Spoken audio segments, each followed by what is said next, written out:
Well, okay then. Now that we have love, joy, peace, patience, and kindness out of the way, let's move on to goodness. The thing is, with goodness, we will always have a choice. We have a choice to do good, or we have to have a choice to do bad. And the thing is, whenever I talk about goodness, it brings me back to like a little kid. When kids are very little, you never, ever have to teach them how to do wrong. It's already in them. But you will always have to teach them to do right. That means choices. We have a choice to do the right thing. We have a choice to do good. It's just like a coin. There will always be two sides to the coin. There will be the head and there will be the tail. And you choose. You will not get both at the same time. You do right or you do wrong. You do good or you do bad. It's just a choice away. And if you exercise love, joy, peace, patience, and kindness, trust me, your conscience will be your guide.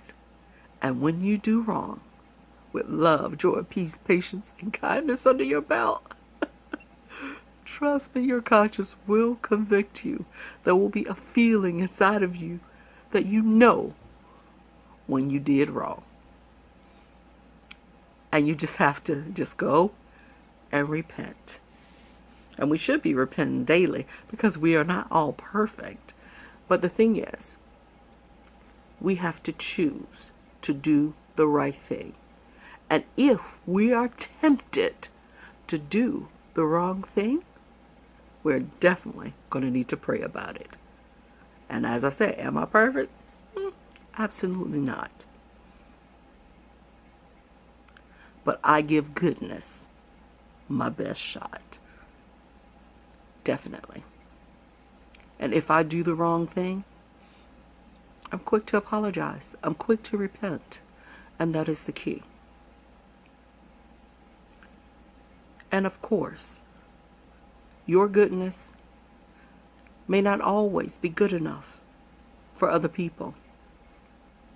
But as long as you know within your heart that you've given 100% of you to doing the right thing or doing it right, then that's all you can give.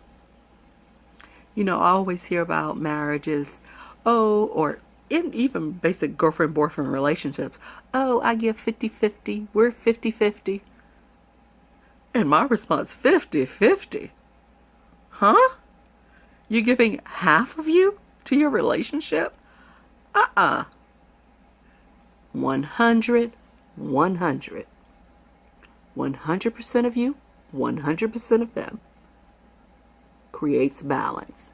If you're giving half of yourself and he's giving half, guess what? That is, for me, that's an imbalanced relationship. Already. Without you even thinking about it. That's what you place upon that. So you have to give it your all. If you're going to be in a relationship, you should give it your all. Not half of you, not restrictions. Even in a marriage. And now the divorce rate is what? 80%? 80% of marriages are failing. Why? Could be power struggle. You're giving a 50-50. Somebody's going to struggle for that 60. Somebody's going to struggle for that 70. And that creates an imbalance. Could it be money? Somebody's spending 60% Somebody's spending 70%. But if you're stuck on that 50-50% imbalance, could it be the sex? You getting half of you, 50-50. Somebody may want 60 or 70%. The other person want to get 50. Now the other person's pissed off. Is that why the divorce rate is 80%? Now we have the 80-20 rule on marriages. 80% will fail, 20% will succeed. But what are the 20% doing that the 80% are not?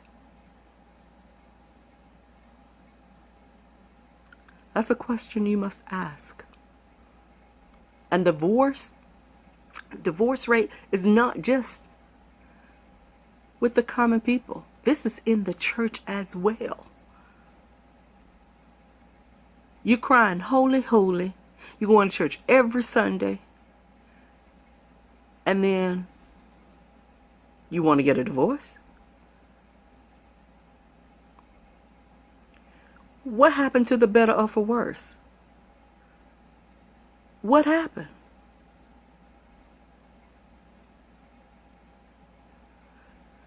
What happened to the till death do you part? Come on, what happened? Somebody lost that goodness in the midst. And how is it that you can say that you love this person, and then when you get a divorce, you hate them? Something's wrong with that picture. You love them, and now you hate them? If you love somebody, even if you cannot be together, you will love them and wish them well and want them to succeed or become better, or find someone better than you. You don't wish them evil. So these are some of the things that we need to take into account when we're dealing with goodness, when we're dealing with the fruits of the Spirit. That's why I put love first. Because if we love effective, all of those other things will fall in order. And with the fruits of the Spirit, people know you by your fruit. And you don't want to be recognized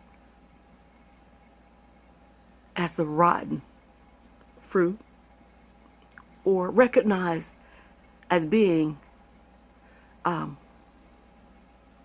bearing things that fall to the ground, or bearing dead things. You want to bring life to everything. In order to bring life, you must be able to bring goodness to things.